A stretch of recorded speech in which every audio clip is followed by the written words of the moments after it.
Hello అండి, welcome to మహారాసింహ YouTube channel. రాగి పిండి దోశలు ఎలా వేస్తాం చూద్దాం. వచ్చేయండి. ఫస్ట్ రాగి పిండి తీసుకోండి. దాని తర్వాత తగ్గినంత ఉప్పు వేసుకుందాము. మీ దగ్గర అట్లు పిండి ఉంటే అట్లు పిండి కూడా కొంచెం వేసుకోండి, బాగా వస్తాయి, టేస్ట్గా ఉంటుంది. దాని తర్వాత గ్లాస్ వాటర్ వేసుకుందామండి.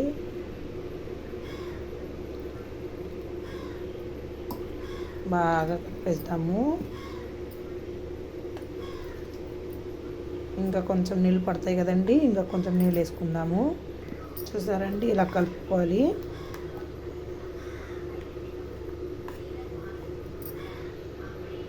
స్టవ్ పైన పెట్టేద్దామండి. వేడి అయినాక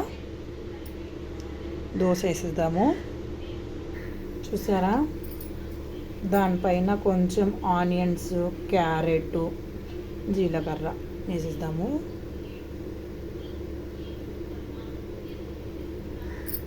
ఇలా వేస్తే టేస్ట్ బాగా ఉంటుందండి. చూసారా, చూడ్డానికి ఎంత బాగుందో చూసారా. హెల్తీ ఫుడ్ అండి. ఇలా చేసి తినండి, పిల్లలు కూడా పెట్టండి, చాలా బాగుంటుంది, చాలా హెల్తీగా ఉంటారు.